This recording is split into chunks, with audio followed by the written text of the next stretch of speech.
She's one of my favorite. And we're back, guys. Sorry about that. Vic had to get going. She's driving down to San Antonio. She was pulling a visit through. I don't know, a drive-by. I don't know what to call it, but she literally dropped in unannounced. Dropped some knowledge and bounced. Drop knowledge. There's a lot of love. I can't speak anything higher of her, dude. She's probably one of my best friends I've ever had. She's a big sister to me. Taught me a lot of things, and I'll be honest with you, she broke a lot of stereotypes out of a person. No, I can tell. For me, she really did. Yeah. She growing up where we grew up, especially as men, like we have these certain preconceived notions about the homosexual community, and getting to know her not only as a person, as a big sister, broke a lot of molds for me, and to this day, if there's anybody I can go to war with, if there's that group of like 3 or 4 people you call when you're like in super deep need. Yeah. She's on that list. Like, it's like mom and dad are like number 1. Of course. My brother like number 2. She's like 3 or 4. And I say that with all my heart. Vic, I love you to death. Whenever you listen to this, you're welcome at any time, and whenever you're in Dallas and whenever I'm in Vegas, man, I will always make time for you, even if it's just double duty. So thank you so much for passing by and dropping some knowledge. That's right. And it was a pleasure. It was a pleasure, like always. So we were talking about, before we had to say goodbye, we were talking about freedom and mental captivity. That's right. And there's a lot to... Big time. To unpack there, but I'm going to try to say this. While we have certain rights in our Constitution, since we're celebrating 4th of July this week, and this episode will probably be out by 4th of July, I think the biggest thing that hinders us is the mental captivity, that keeping us from our own freedoms. Okay. Because we were talking about earlier the issue of class, the issue of money, and the have and have-nots. While that's all real, that's all 100% real. We can't... Poor and economic situations are real. I think what holds people back from moving through those classes is the mental captivity, is the mental shackles that people and society put on ourselves. And it even says it in the Bible. You know, it's like, you are my chosen people. You are this, that, or the other. You are royalty. You are this. You are that. But you got to believe it. You have to believe it before you can receive it. And it was just one of those things. And, you know, with all the stuff that I've been going through in my personal life and my marriage, it's kind of been one of those things where it's like getting back into the Word, getting back into these principles that, you know, I know, but almost forgot to put into practice. And I thought it was just a good topic to dive into today. So, I mean, it's crazy how, you know, you can relate, especially if you're a believer or any kind of religion. I think almost every religion in this world talks about freedom and mental captivity. Not to say what's right or what's wrong, but like how you gave an example with Isaiah. I mean, one of the most cliche example is literally God's own people, the Israelites. I mean, they were slaves for hundreds of years in Egypt. They were able to escape, and during the process, from slave mentality to mental freedom, they were looking back, you know, because while they were free, they didn't have as much as they did and what they had when they were captive in Egypt. Yeah. They were saying, at least in Egypt, we had fruits, we had vegetables, and here now that we're free and we're going through the process, you know, we don't have any food. It's it goes. I think it's a principle that kind of tends to repeat itself time after time in history. Let it be in your own personal life, in a country's life, in a people's life. When you are called or have the courage to step out into that uncharted territory, you know, our founding fathers stepping away from the British Empire. The Pilgrims coming over to pursue, you know, religious freedom. That's right. Let's not forget that was the main reason. Yeah, the Civil Rights Act, you know, coming away. When you go into those uncharted territories, you go, but at least we had this before. Yeah. Well, por lo menos yo tenía una cama en la casa de papi. Por lo menos yo tenía las cosas and I wasn't going hungry. At least in jail, they gave me food twice a day.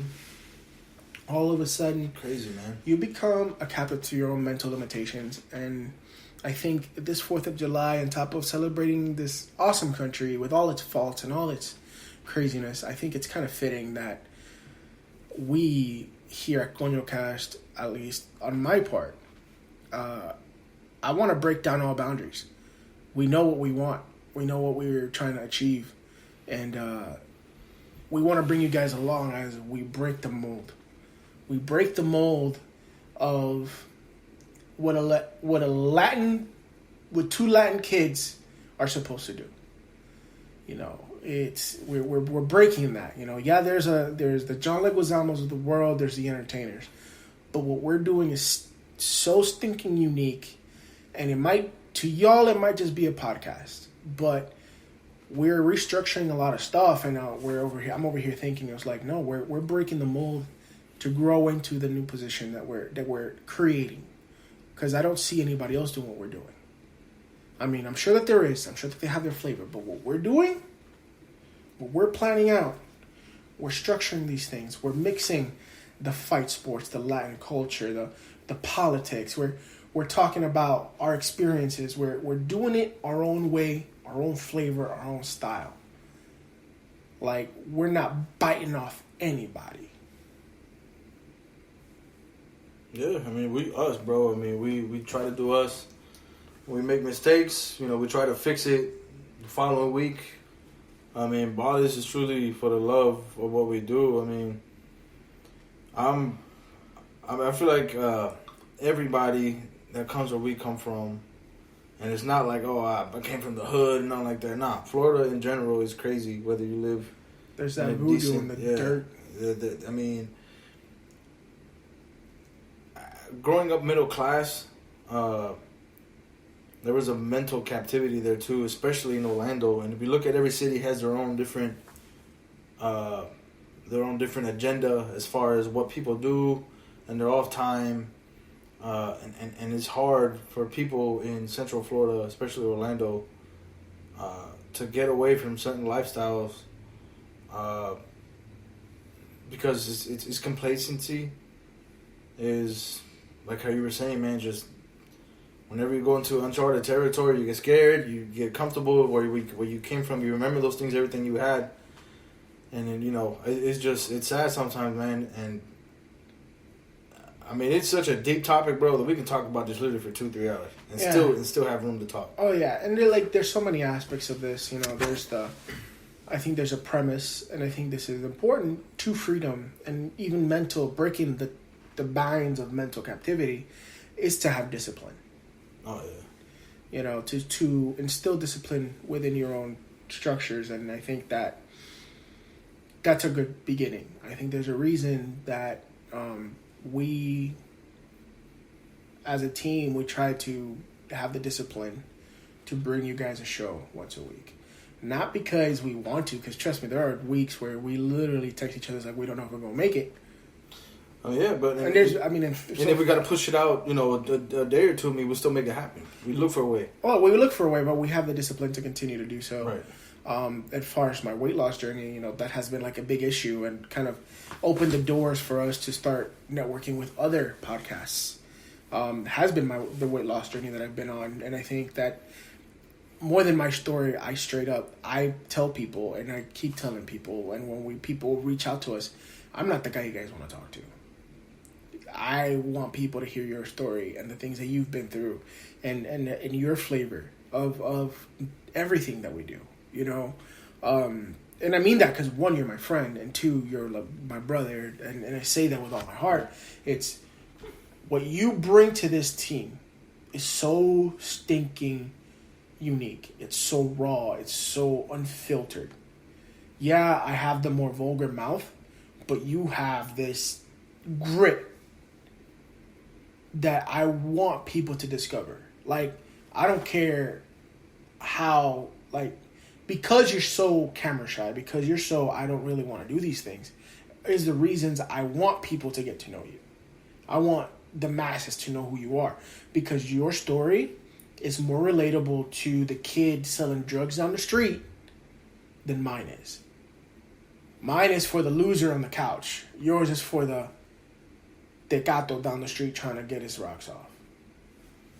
Yeah, I mean, everybody got their story, bro, and everybody got the victories, and a lot of people live their life without sharing it, and they become gluttons of knowledge.